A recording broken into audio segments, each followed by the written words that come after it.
Good afternoon everyone. First of all, I apologize for the late.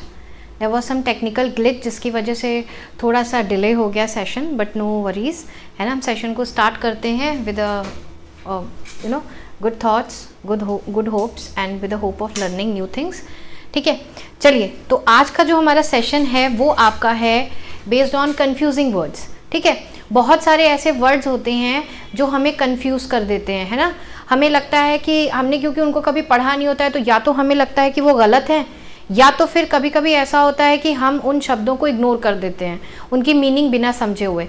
Very good afternoon जी. ठीक है, तो हम इसी तरीके से कुछ डिस्कस करते हैं आज, है ना. एक वर्ड आपको दिया हुआ है, ऐसी बहुत सारे वर्ड्स हैं जो आपको बहुत कुछ सिखाएंगे और ये बहुत इंपॉर्टेंट है. चाहे टेट का पेपर हो, वेरी गुड आफ्टरनून जी, चाहे टेट का एग्ज़ाम हो, चाहे एसएससी हो, चाहे बैंकिंग हो, है ना. ये सारे एग्जाम्स में आपको हेल्प करेगा. ठीक है, चलिए सेशन को स्टार्ट करते हैं. अच्छा, first of all let's talk about objective. Objective क्या है इन कन्फ्यूजिंग वर्ड्स को पढ़ने का. ठीक है, पहली बात तो आपको सबसे इंपॉर्टेंट चीज़ जो समझनी है, वेरी गुड आफ्टरनून जी, वेरी गुड आफ्टरनून एवरीवन. सबसे पहली चीज़ जो है वो हमें बेसिक डिफरेंस समझनी पड़ेगी. ऐसा नहीं कि शब्द एग्जिस्ट नहीं करते, बहुत सारे ऐसे अनकाउंटेबल नाउन हैं जिनके साथ अगर एस लगा देते तो उनकी मीनिंग परिवर्तित हो जाती है, चेंज हो जाती है. ऐसा नहीं होता है कि वो वर्ड्स एग्जिस्ट नहीं करते हैं, गलत होते हैं. ठीक है, क्योंकि हमको उसका नॉलेज नहीं होता है इसलिए हम उसको एग्जाम में गलत करके आ जाते हैं. ठीक है, so this is very important to understand the basic difference of such words. Target second क्या है, टू रेक्टिफाई द एरर. इससे रिलेटेड जो आपके कंफ्यूजिंग वर्ड्स हैं उनमें आपका आता है एरर का पार्ट. एरर डिटेक्शन सबसे ज़्यादा आता है, या तो इसमें आपके फिलर बेस्ड क्वेश्चंस आते हैं, फिलर्स वाले क्वेश्चंस भी आते हैं. क्लोज टेस्ट में भी कभी कभी इस तरीके के शब्द आपके आ ही जाते हैं. ठीक है, तो आज उनको हम डिस्कस करते, पहले वर्ड्स को समझेंगे, है ना. वर्ड्स को समझेंगे, उसके बाद उस पर बेस कुछ एक्सरसाइज करेंगे सो दैट कि उन वर्ड्स को हम कितना ग्रैब कर पाए हैं, हमको एक उसके बारे में थोड़ा सा नॉलेज मिल जाए. ठीक है, चलिए. फर्स्ट वर्ड है हमारा वाटर, है ना. हमने जब आपको अनकाउंटेबल नाउन करवाया था तो हमने आपको ये बताया था कि वाटर शब्द जो है अनकाउंटेबल है क्योंकि अबंडेंस में है. Good afternoon Sandeep ji, Divya ji, very welcome to the session.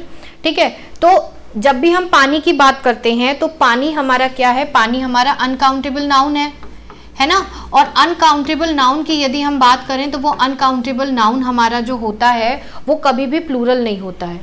यानी कि वाटर का वाटर्स यानी प्लूरल फॉर्म में नहीं होता है, लेकिन वाटर्स शब्द एग्जिस्ट करता है. हाँ, उसकी मीनिंग चेंज हो जाती है. ठीक है, उसकी मीनिंग चेंज हो जाती है. तो उसकी मीनिंग क्या होती है, उसकी मीनिंग होती है ओशन, है ना. वाटर का मतलब क्या होता है, वाटर्स मतलब क्या होता है आपका ओशन, समुद्र जिसको हम कहते हैं. समुद्र के एक सेंस में भी यूज करते हैं. ठीक है, समुद्र के सेंस में यूज करते हैं. अच्छा, समुद्र के सेंस में क्यों यूज करते हैं ये भी समझ जाइए, क्योंकि आपको पता होता है कि नदियां कहाँ मिलती हैं, सागर में मिलती हैं, समुद्र में मिलती हैं. राइट, नदियां कहाँ मिलती हैं, समुद्र में मिलती हैं, है ना. और आपने ये भी सुना होगा कि जैसे एक रिवर आपकी ये आ गई, एक आपकी ये रिवर आ गई, रिवर 1, है ना. एक आपकी ये आ गई रिवर 2, ठीक है. एक आपकी आ गई रिवर 3. ठीक है, अब इन तीनों रिवर के पानी सेम तो नहीं होंगे, इसका अपना कुछ पानी होगा, इसका अपना होगा, इसका अपना होगा, है ना. हाँ बिल्कुल, वाटर्स मतलब सी, जी बिल्कुल, ओशन, सी आप बोल सकते हो, समुद्र, है ना. क्योंकि समुद्र में क्या होता है, अलग अलग नदियां आकर जुड़ती हैं, मिलती हैं, इसका पानी, इसका पानी, इसका पानी, इन तीनों का पानी आकर मिक्स हो रहा है. तो ऐसे केस में हम वाटर्स शब्द का इस्तेमाल करते हैं. Is it clear to everyone? ठीक है, ये समझ में आया कि वाटर और वाटर्स में क्या डिफरेंस है. भाई जब हम पानी की बात करें, पीने वाले पानी की, ड्रिंकिंग वाटर की बात करें तो हम वाटर्स नहीं बोलेंगे because water is an uncountable noun. लेकिन जब हम समुद्र की बात करें, जब हम सी की बात कर रहे हैं, जब हम बात कर रहे हैं कि हमारी जो अलग अलग नदियां हैं वो आकर एक जगह पर एकत्रित हुई हैं, मिली हैं, है ना, समुद्र में आकर मिली हैं, तो ऐसे में वहां पर हम उसको वाटर्स कहेंगे. I hope this is clear to everyone. Next word पर आते हैं. ठीक है, नेक्स्ट वर्ड हमारा क्या है, सैंड वर्सेस सैंड्स. अब ऐसा नहीं कि सैंड्स वर्ड एग्जिस्ट नहीं करता, बिल्कुल करता है. ठीक है, सैंड का मतलब क्या होता है, सैंड का मतलब होता है आपका रेत, है ना, रेत. ठीक है, रेत को हम क्या कहते हैं, सैंड कहते हैं. लेकिन सैंड्स मतलब क्या होता है? सैंड्स मतलब होता है आपका डिजर्ट, ठीक है, खाने वाला डिजर्ट नहीं होता है। खाने वाला जो डिजर्ट होता है वो DESSERT होता है। इसका मतलब होता है स्वीट। स्वीट में जैसे रात में खाना खाने के बाद आप आइसक्रीम खाते हो, गुलाब जामुन खाते हो, तो वो आपका डिजर्ट होता है। ये जो डिजर्ट है ये बेसिकली किसकी बात कर रहा है? मरुस्थल की बात कर रहा है। जैसे राजस्थान है ना आपका डिजर्ट एरिया, ठीक है। बालू, हाँ बिल्कुल, रेत बालू कह सकते हो, बिल्कुल, हाँ जी, ठीक है। तो जैसे आपके बीच होते हैं, बीच है ना, जो आपके बीच होते हैं, हाँ, तो बीच की जगह जो आपकी बीचेस होते हैं ना, वहां के भी जो आपका एक रेतीला आपको मैदान दिखता होगा समुद्र से पहले, तो उसको भी हम सैंड्स कहते हैं, ठीक है। आई होप सैंड और सैंड्स में आपको डिफरेंस क्लियर हुआ। रेगिस्तान, हाँ कह सकते हो दिव्या जी, मरुस्थल, रेगिस्तान बोलो, सही है, रेत से भरा हुआ जो स्पेस हो, ठीक है, प्लेस हो। नेक्स्ट वर्ड पर आते हैं, वुड और वुड्स। वुड मतलब क्या है? लकड़ी, ठीक है, लकड़ी है ना। वुड क्या है? अपने आप में मटेरियल नाउन है। तो जब भी हम मटेरियल नाउन की बात कर रहे होंगे तो वहां पे हमेशा क्या आएगा? वुड आएगा, वुड्स नहीं आएगा, ठीक है। गोंडा से हैं शैलेंद्र शुक्ला जी हमारे साथ जुड़ चुके हैं। Very good afternoon ji, welcome to the session, ठीक है। हाँ, I hope this is clear. तो वुड क्या है? हमारा मटेरियल नाउन है। वुड का कभी भी जब भी हम लकड़ी का इस्तेमाल मटेरियल नाउन के लिए कर रहे होंगे, कहने का मतलब है कि जिससे हम क्या बना रहे हैं, जिससे हम कोई भी फिनिश्ड गुड तैयार कर रहे हैं, तो ऐसे में वो वुड का वुड्स नहीं इस्तेमाल करोगे। जब भी मटेरियल नाउन की इस्तेमाल कर रहे हैं वो हमेशा वुड होगा। देखो, मैंने आपको दो चीजें पहले ही बताई हैं, एक है आपका ग्रामर और दूसरा है आपका कॉन्टेक्स्ट। इंग्लिश की जब भी मैं बात करूं, आपको आपके सेंटेंस को दोनों तरीके से चेक करना है कि it should be grammatically as well as contextually correct, ठीक है। तो अब बात करते हैं वुड्स की। और वुड्स का मतलब जैसा कि लोगों ने बताया क्या होता है, इसका मतलब होता है जंगल, है ना, फॉरेस्ट। तो फॉरेस्ट के केस में जब हम बात करते हैं, ठीक है, फॉरेस्ट के सेंस में जब हम बात करते हैं तो वो क्या हो जाता है? हमारा वुड्स हो जाता है। वुड के साथ यदि एस वर्ड जुड़ा है और वुड्स बन गया है तो इसका मतलब है कि उसका प्रयोग सिर्फ और सिर्फ जंगल के सेंस में होगा। यदि मटेरियल नाउन के सेंस में हुआ है तो गलत होगा, लेकिन यदि जंगल के सेंस में हुआ है तो सही होगा, ठीक है। नेक्स्ट वर्ड पर आते हैं, गुड वर्सेस गुड्स। गुड क्या है? गुड मतलब क्या होता है? अच्छा, है ना। गुड मतलब क्या होता है? अच्छा। और गुड क्या है? हमारा एडजेक्टिव है। गुड क्या है? हमारा एडजेक्टिव है। लेकिन अगर मैं गुड्स की बात करूं तो ये गुड्स क्या है? इसका मतलब होता है नाउन। गुड्स का मतलब क्या होता है? नाउन, जिसको हम क्या कहते हैं? सामान, है ना। जैसे आपकी जो मालगाड़ी होती है, जैसे आपकी जो मालगाड़ी होती है, तो मालगाड़ी की इंग्लिश क्या होती है? जैसे आपकी जो एक्सप्रेसवे जिससे आप लोग ट्रेवल करते हो, पैसेंजर ट्रेन होती है, पैसेंजर मतलब जो यात्रियों को लेकर जा रही होती है, वैसे ही जो सामान लाद के ले जाती हैं ट्रेनें, उनको हम कहते हैं गुड्स ट्रेन, मालगाड़ी, ठीक है। क्या होती है वो होती है गुड्स ट्रेन, मालगाड़ी, ठीक है। तो कहने का मतलब क्या है कि जब भी एडजेक्टिव के रूप में हम यूज कर रहे हैं तो वहां पर कभी भी गुड्स नहीं होगा। क्यों? क्योंकि ये तो हमको पता है एडजेक्टिव का कभी भी प्लूरल फॉर्म नहीं बनता है, ठीक है। तो गुड किसके सेंस में यूज होता है? अच्छे के सेंस में, जो कि क्या है? एक एडजेक्टिव है। लेकिन गुड्स का मतलब क्या होता है? इसका मतलब होता है सामान, ठीक है। क्लियर हुआ ये सभी को? I hope everyone is clear.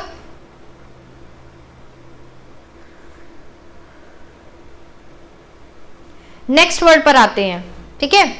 Next word हमारा है कास्ट और कास्ट, है ना। इंडिया एक सेक्युलर कंट्री है ना। हमारे यहाँ तरह तरह के धर्म हैं, है ना। अनेक धर्म में एक देश हम कहते हैं। उसी तरीके से हमारे यहाँ अनेक जातियां हैं, कास्ट सिस्टम है इंडिया में, है ना। तो कास्ट मतलब क्या हो गया आपका? जाति। यदि ई लग जाए तो वो क्या है आपका? जाति, ठीक है। और यहाँ पर जो कास्ट होता है, देखो इस कास्ट का ना दो मीनिंग होता है। एक कास्ट का मतलब तो होता है किसी चीज को फेंकना, टू थ्रो, ठीक है, टू थ्रो।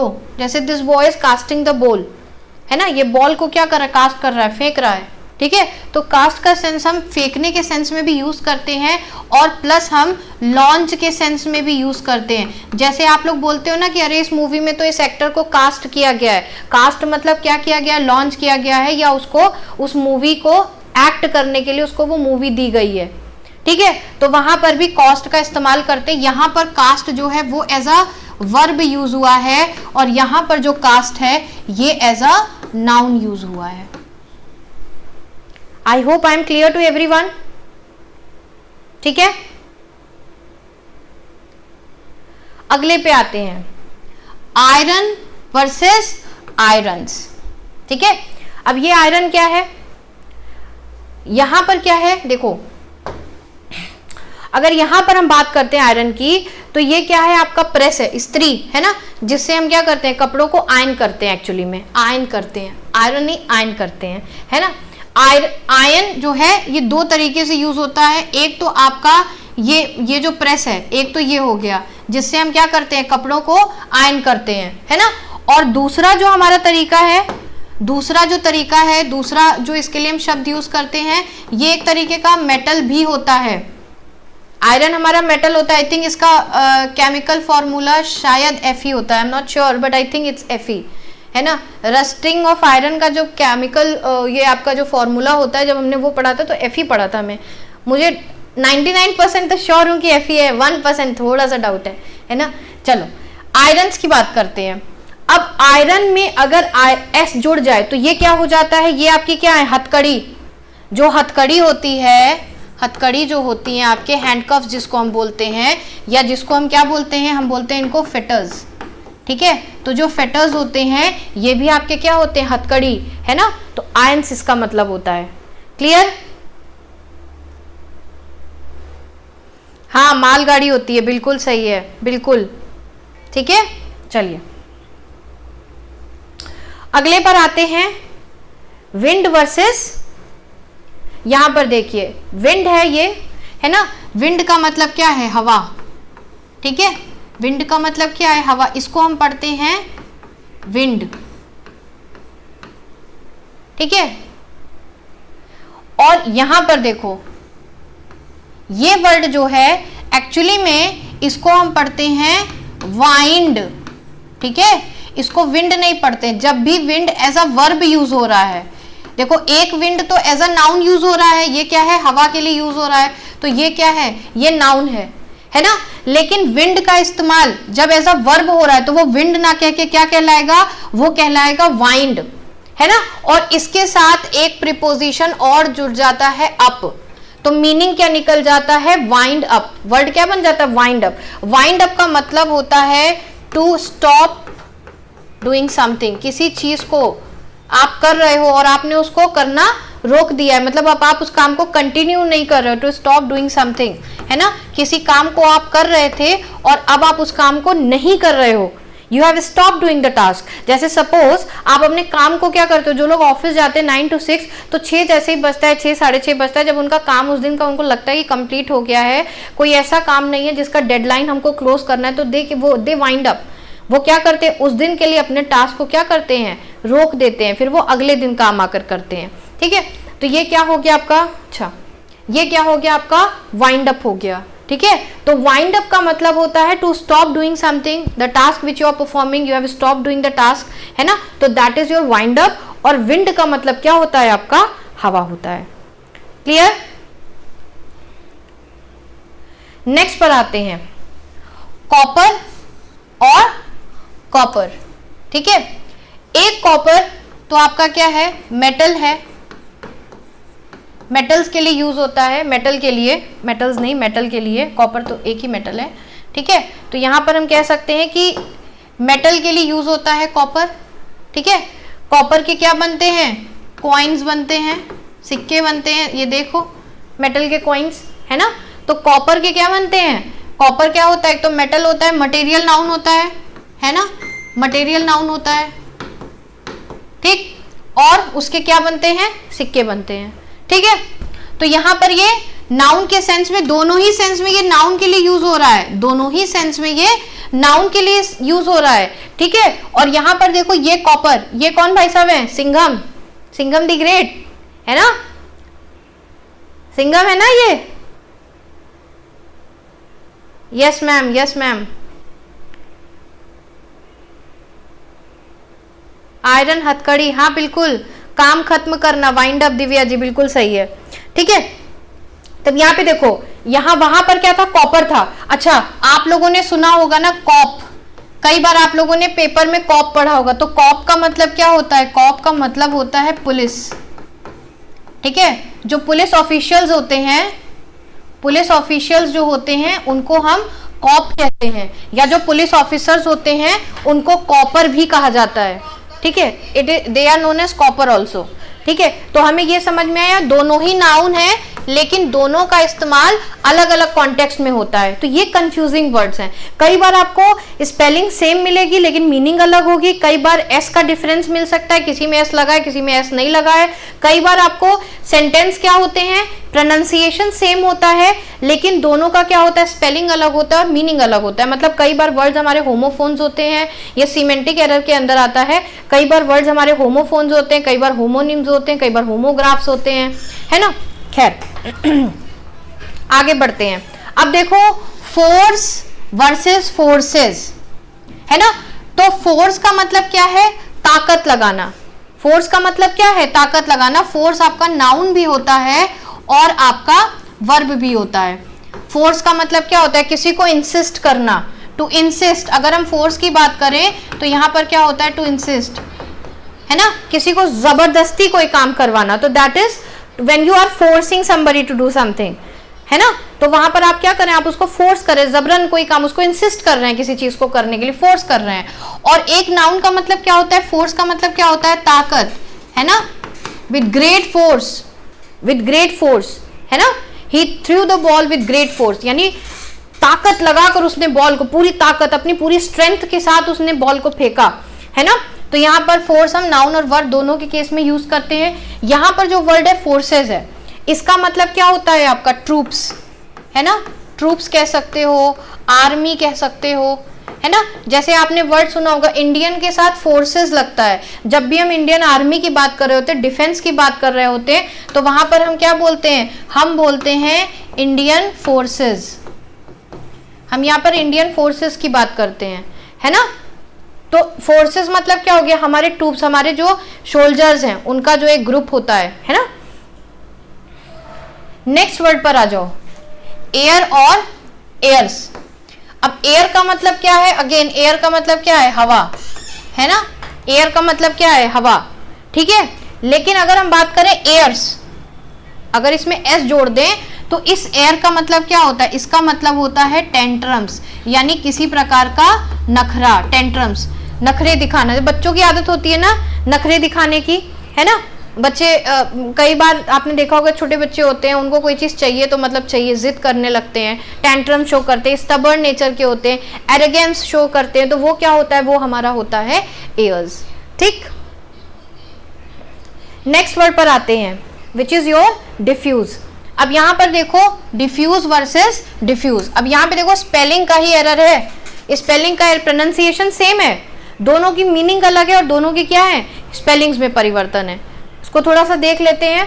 देखो यहां पर आपको दिख रहा होगा ना कि जब आपका, सपोज करो कि ये आपकी दीवार है ना, और दीवार में आपके यहां पर होल है, यहां पर होल है और यहां पर होल है, तो आप देखेंगे कि दीवार के इन तीनों होल्स में से क्या होगा, अगर मान लो सनलाइट है, बाहर सन है ना, तो उसकी सनलाइट जो होगी वो क्या होगी, वो अंदर की तरफ आएगी, वो स्कैटर होगी, रूम में आकर क्या हो जाएगी, स्कैटर। तो डिफ्यूज का मतलब क्या होता है, किसी चीज का स्कैटर करना, यानी किसी चीज का क्या करना, डिस्पर्स करना, स्कैटर करना। एक वर्ड और इसके लिए यूज कर सकते हो, डिस्पर्स, डिस्पर्स, ठीक है, डिस्पर्स करना, स्कैटर करना, ठीक है, ये आपका वर्ब होता है। और वैसे ये भी वर्ब होता है, ये डिफ्यूज भी वर्ब होता है। इसको पढ़ते हैं डिफ्यूज, इसको पढ़ते हैं डिफ्यूज। डिफ्यूज और डिफ्यूज में दोनों में फर्क है। ये आपका डिफ्यूज है यानी किसी चीज का स्कैटर करना, और ये आपका क्या, ये डिफ्यूज है यानी किसी चीज को क्या करना, फ्यूज करना। जैसे बॉम्ब वगैरह होते हैं तो उनको क्या किया जाता है, उनको डिफ्यूज किया जाता है, डिफ्यूज नहीं किया जाता, उनको डिफ्यूज किया जाता है। तो इस डी पे आपको ये, यहाँ पे ये बड़ी वाली डी, डी में बड़ी ई की मात्रा है और इसमें डी में छोटी ई की मात्रा है, इसमें ज्यादा डी में आपको स्ट्रेस नहीं देना है, पर इसमें आपको स्ट्रेस देना है। ये डिफ्यूज है, वो डिफ्यूज है, ठीक है। तो एक डिफ्यूज का मतलब स्कैटर करना, और डिफ्यूज का मतलब क्या है, किसी चीज को स्विच ऑफ मोड में लाना, ठीक है, किसी चीज को ऑफ मोड में लेके आना, है ना, उसके वर्किंग को क्या करना, उसकी वर्किंग को निरस्त करना, ध्वस्त कर देना, खत्म कर देना, ठीक है।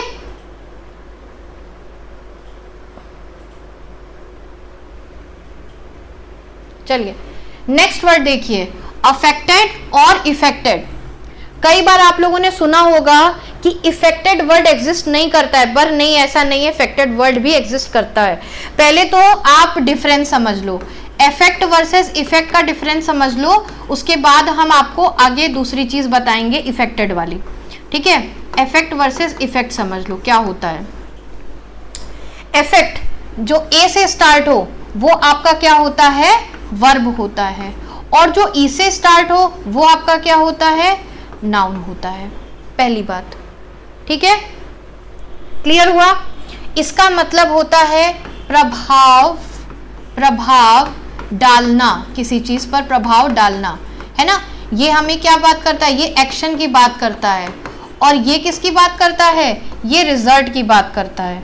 इफेक्ट जो है वो क्या बोलता है, इस इफेक्ट होने की वजह से क्या इफेक्ट आया, क्या परिणाम निकला किसी भी चीज का, क्या प्रभाव निकला, है ना। तो प्रभाव जो है, जो रिजल्ट है, वो हमारा क्या है, इफेक्ट है, और जो प्रभाव पड़ा किसी चीज के होने से वो क्या है, इफेक्ट है। जो एक्शन है वो इफेक्ट है, जो काम हो रहा होगा, यदि अगर वर्ब के फॉर्म में हम प्रभाव के लिए यूज करेंगे कोई भी वर्ड, प्रभाव डालने के सेंस में, तो वो हमेशा ए होगा, ठीक है। और यदि किसी चीज का effect, the effects of global warming, देखो the effects of global warming, the effects of global warming, ठीक है।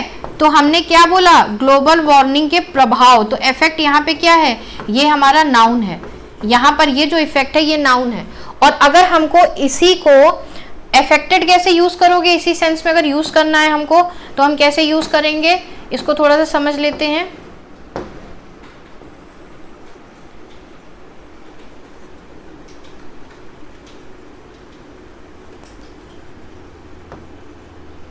देखो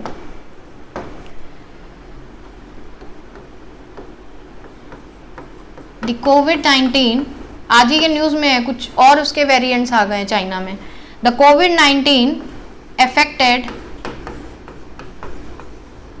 affected us badly.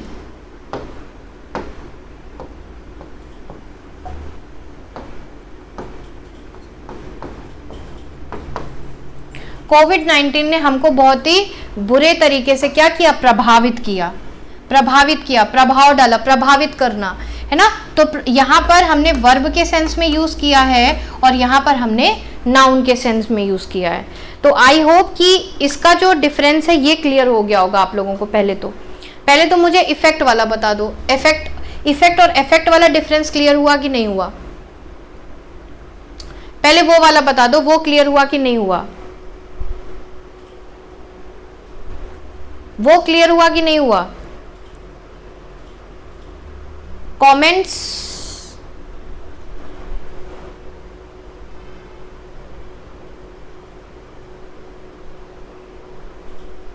हाँ, इफेक्ट मतलब प्रभावित, नहीं, इफेक्ट का मतलब होता है प्रभाव। भाई हम किसी चीज का हमें क्या प्रभाव मिल रहा है, वो इफेक्ट है, और इफेक्ट का मतलब होता है प्रभावित होना। वर्ब के फॉर्म में जब भी यूज होगा तो इफेक्टेड होगा, और नाउन के फॉर्म में इफेक्ट होगा, ठीक है।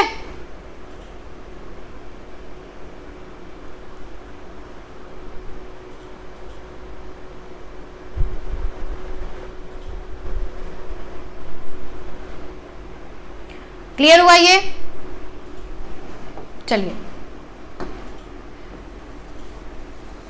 अब यहां पर हम समझते हैं ये वाला इफेक्टेड। ये तो समझ में आ गया कि ये एक्शन के लिए यूज होता है, प्रभाव डालने के सेंस में यूज होता है, ठीक है। तो भाई इफेक्टेड वर्ड का मतलब क्या होता है ये भी समझो, ठीक है। ये इफेक्ट, अब इफेक्ट वर्सेस इफेक्टेड समझ लो, ठीक है। इफेक्ट वर्सेस इफेक्टेड समझ लो।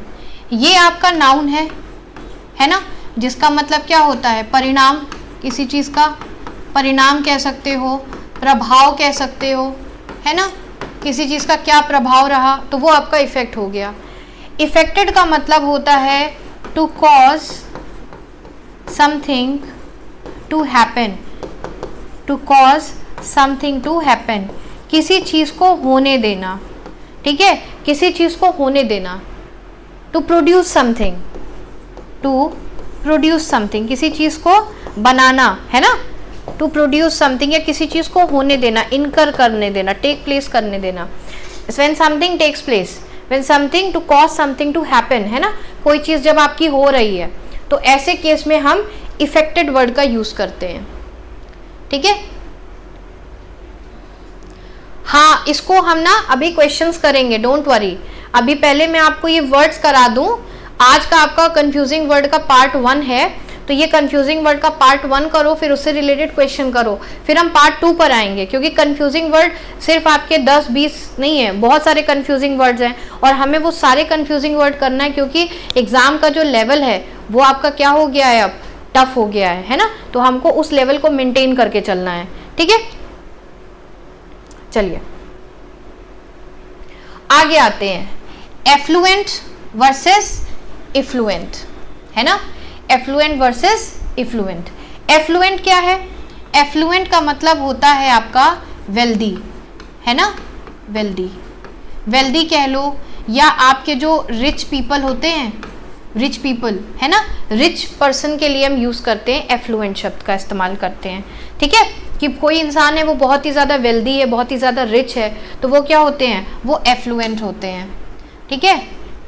आप लोगों का ये होमवर्क है कि आप लोग इनका नाम पता करके आएंगे। ये जो हैं, मैंने जो फोटो यहाँ पे लगाई हुई है, this is a task for you. ये हमारे वर्ल्ड के रिचेस्ट पर्सन हो गए हैं, ठीक है, और मतलब इनके पास टोटल इनकी जो इनकम है वो इतनी है,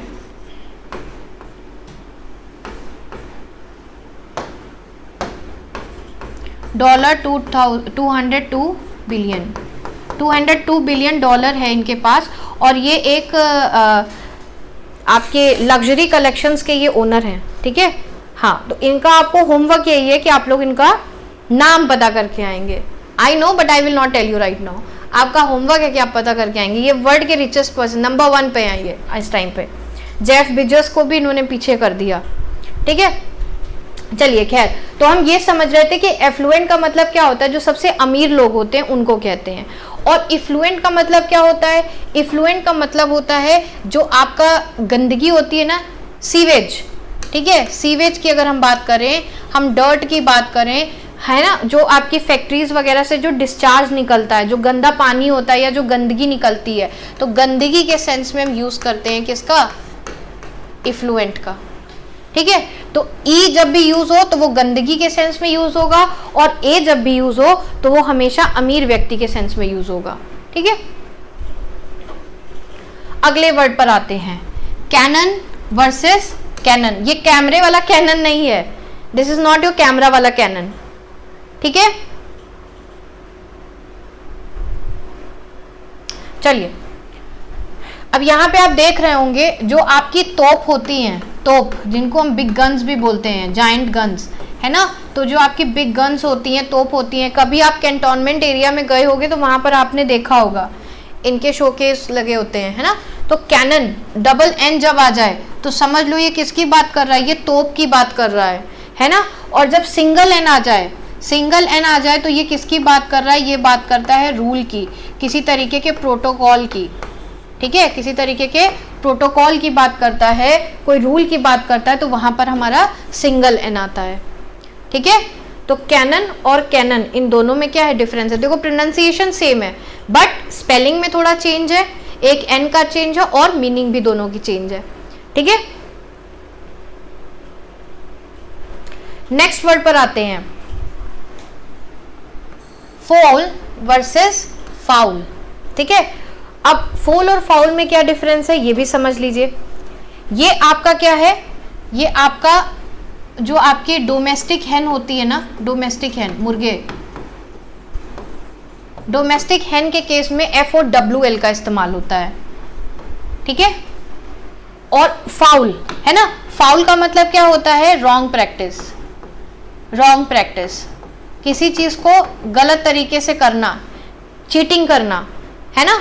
जैसे हम कहते हैं ना, फाउल का मतलब होता है रॉन्ग प्रैक्टिस, या हम इसका इस्तेमाल किसी रॉन्ग ऑर्डर के लिए भी करते हैं। ODOUR, ODOUR मतलब स्मेल की बात कर रहे हैं, फ्रेग्रेंस की बात कर रहे हैं, गंदी सी स्मेल आ रही है कहीं पे तो हम कहते हैं ना बड़ी फाउल स्मेल आ रही है ना। तो फाउल का मतलब क्या होता है, एक मतलब तो रॉन्ग प्रैक्टिस होता है, और दूसरा कहीं पर कुछ बदबू जैसा कुछ आ रहा है ना, तो ऑर्डर के केस में भी हम फाउल का इस्तेमाल करते हैं। और ये हमारा क्या होता है, ये हमारा होता है एडजेक्टिव, और ये हमारा क्या होता है, दिस इज माई नाउन।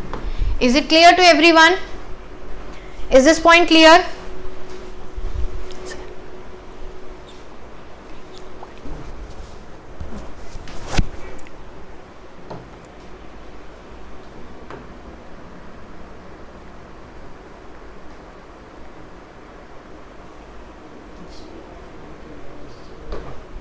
वो नेक्स्ट चला रहेगा क्या, वो नेक्स्ट कॉलम में शायद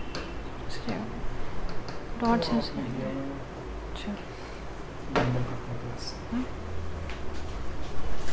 बोल।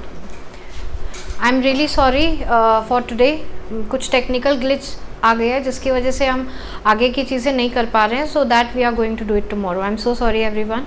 Thank you very much for taking the session. Have a nice day, bye.